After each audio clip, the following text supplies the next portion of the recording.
या हमें आपने क्यों नहीं बुलाया?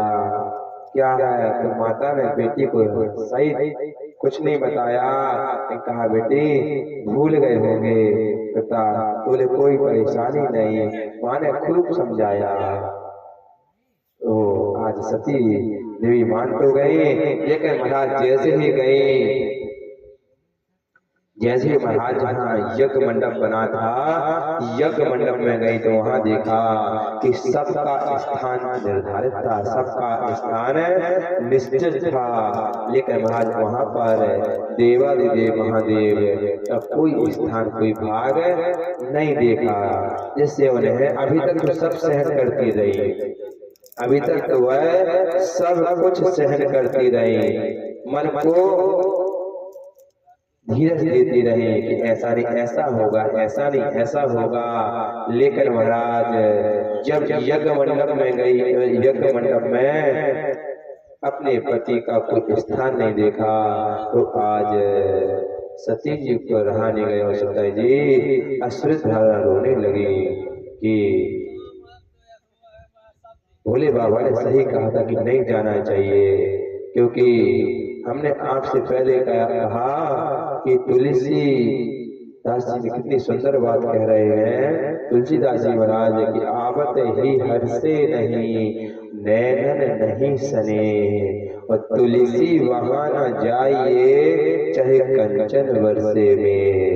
आज बार बार समझाने के बावजूद भी सती देवी को समझ में नहीं आया और हट पकड़ने के कारण पिता के यहाँ गई, और पिता के यहाँ उनका तो अपमान ठीक है, साथ में पति का भी अपमान उन्होंने देखा, जिसके चलते उन पर रहा नहीं गया। और आज महाराज जो यज्ञ मंडप बना था, यज्ञ प्रज्वलित थी, उस यज्ञ मंडप में महाराज कूद कर अपने पंच भौतिक शरीर का त्याग कर दिया, रहा नहीं गया। क्योंकि कथा कहती है जब विवाह होता है तो 7-5 वचन मांगे जाते हैं वर और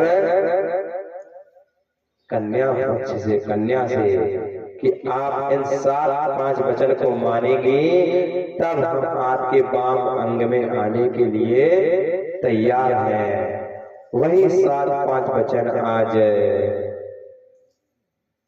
यही वचन, एक वचन इसमें से भी है कि हमें आप पति की बिना आज्ञा के वह कहीं जा रही हैं,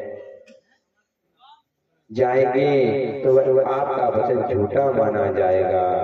पति की मर्जी में ही तुम्हारी मर्जी होना चाहिए। जो वचन होता है, कहते हैं कि बिना पति की आज्ञा के वह आप कहीं नहीं जाएंगे। पिता गमने राज्य द्वारे, पिता के घर राजा के द्वार, और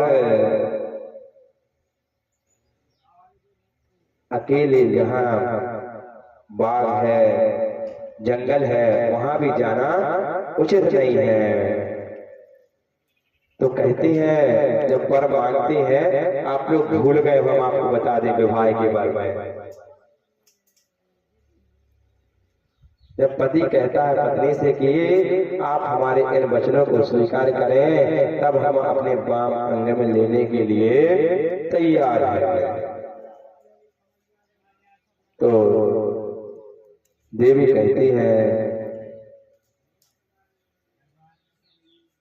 कन्या कहती है, कहते हैं कि पिता गमने राजस द्वारे मम चित्तम मम वाक्यम, कहते हैं महाराज पिता के घर राज दरबार में और वर भगवान अकेले नहीं जाना चाहिए। तो उन्होंने कहा कि पिता के घर जाने के लिए आज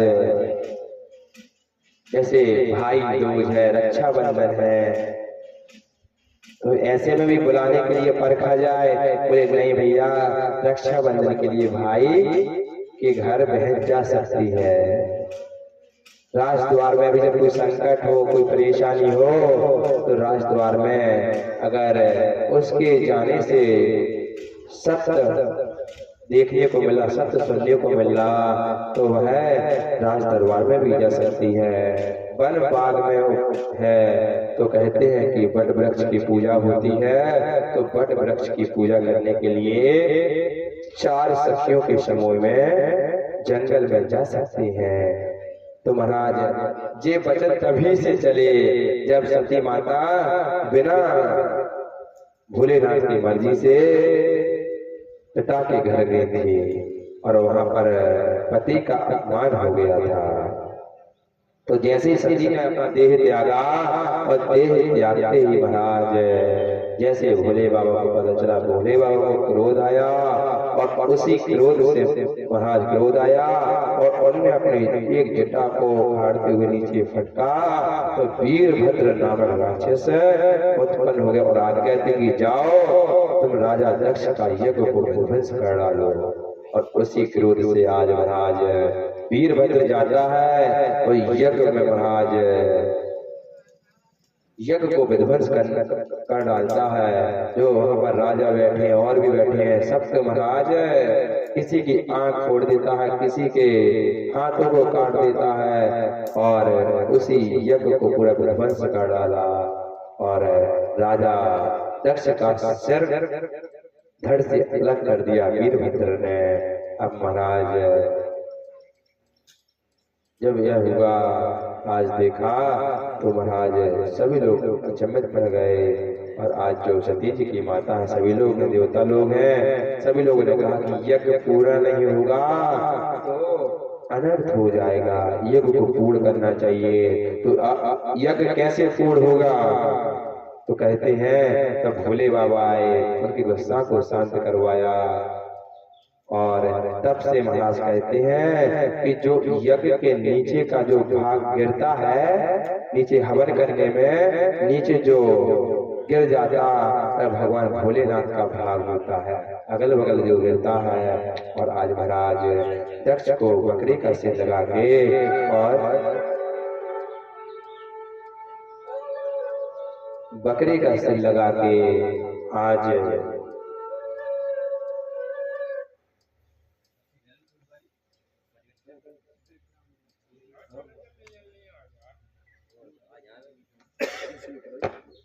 बकरी का सिर लगा के महाराज उस यज्ञ को संपन्नता की ओर ले गए, संपन्नता की ओर ले गए। और महाराज आज भी देखिए अपन भोले बाबा के यहाँ जाके क्या कहते हैं, बम बम वो कहते हैं बकरी की तरह, वो भोले बाबा प्रसन्न हो जाते हैं। श्रोताओ आज महाराज यह कथा मैत्री जी महाराज विदुर जी को श्रवण करा रहे हैं। और आज भोले बाबा की सती के ध्यान में समाधिस्थ हो गए, समाधि लग गई। श्रोताओ समाधि लग गई जैसे ही तो आज महाराज एक राक्षस ने लोगों का महाराज देवताओं का, महात्माओं का, संतों का कहना और उनका पूजा पाठ करना परेशान करके रख दिया। आज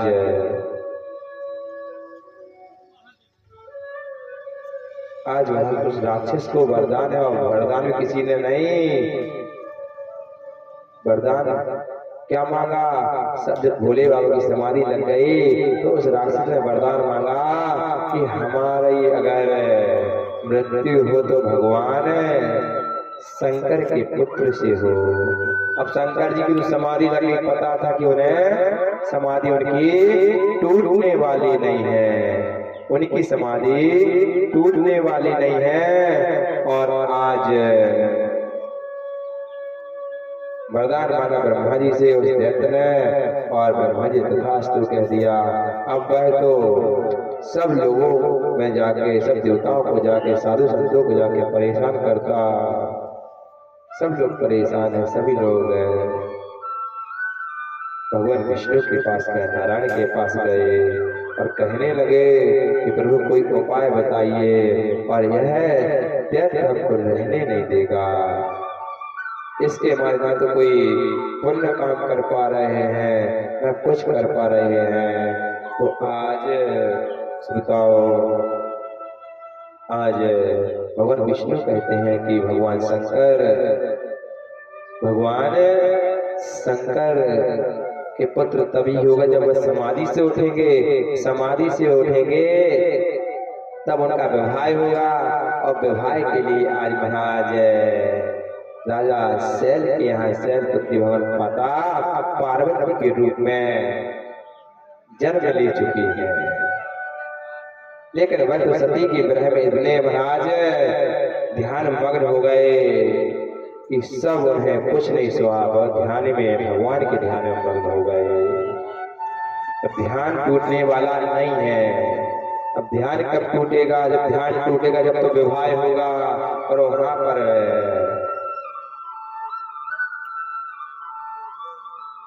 पर्वत राजा शैल के यहाँ पार्वती जी ने जन्म लिया।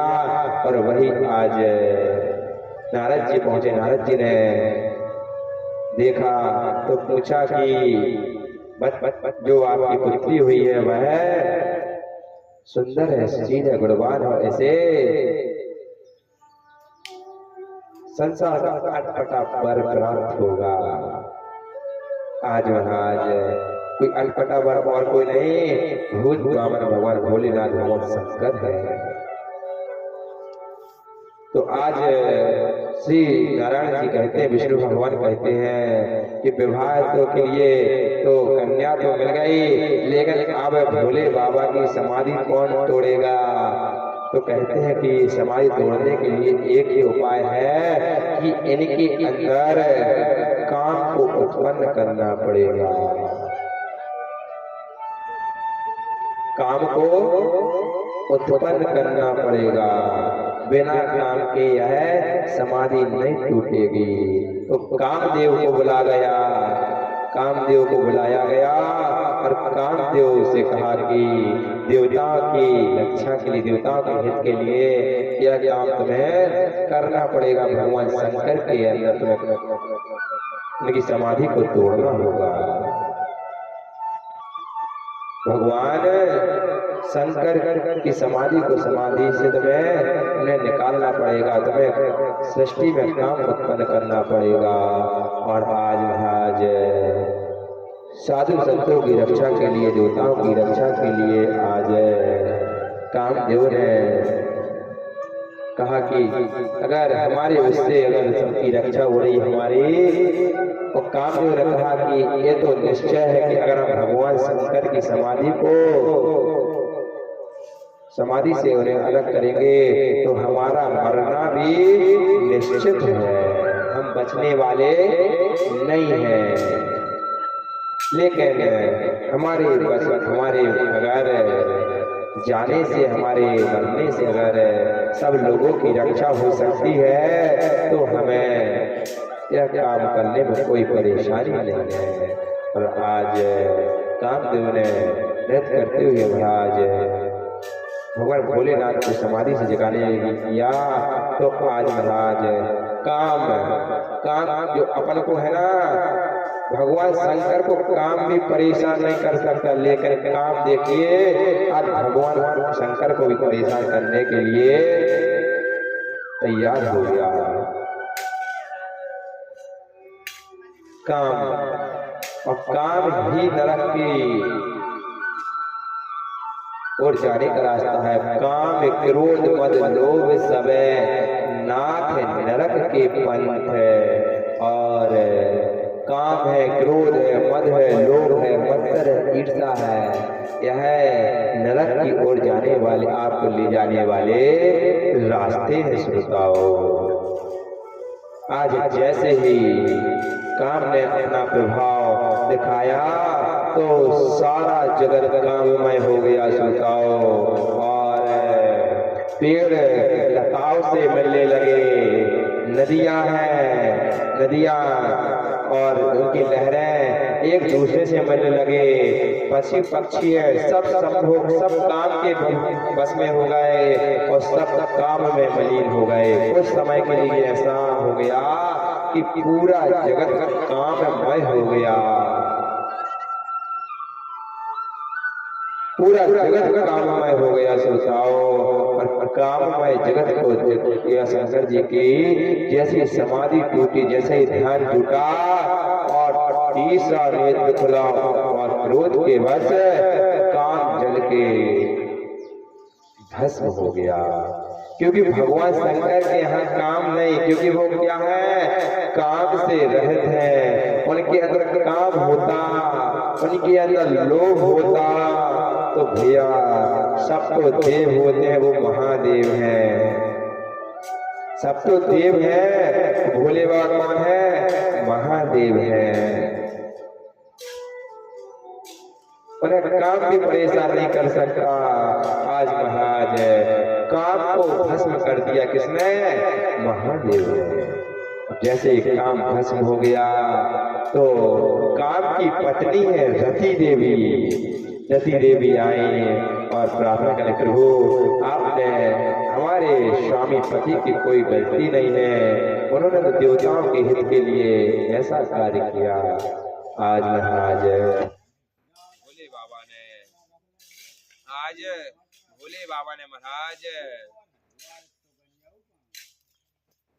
भोले बाबा ने महाराज कहा कि देवी चिंता ना करो, क्योंकि तुम्हारे जो पति है द्वापर में भगवान कृष्ण जन्म लेने वाले हैं और उन्हीं के यहाँ तुम्हारे पति जन्म लेंगे, उन्हीं के पुत्र के रूप में, जिनका नाम होगा प्रद्युम्न। तो आज आश्वासन दिया और आज काम को शरीर भाष उनका विलुप्त हुआ, लेकिन काम दिखाई नहीं दिया। काम लुप्त, तो आज भी काम लुप्त, काम दिखाई देता, काम लोगों के अंदर प्रविष्ट हो जाता, लेकिन काम दिखाई नहीं देता। आज महाराज वही काम आज प्रद्युम्न के रूप में भगवान कृष्ण के यहाँ पुत्र के रूप में पैदा हो गए। और आज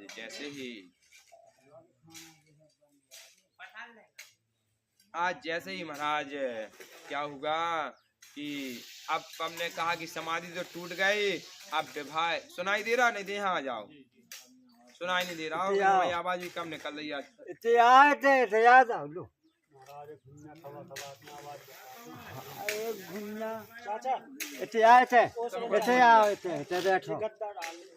अरे तना गद्दा रखती तो आए डाल दी थी, कहाँ है इधर ना, अरे तो हीरो है यही में तो बन जाना था। उड़ने तो आओ, हैं उड़ने आओ रात के, वो नहीं आओ तो फैला कोई तो पन नहीं आओ।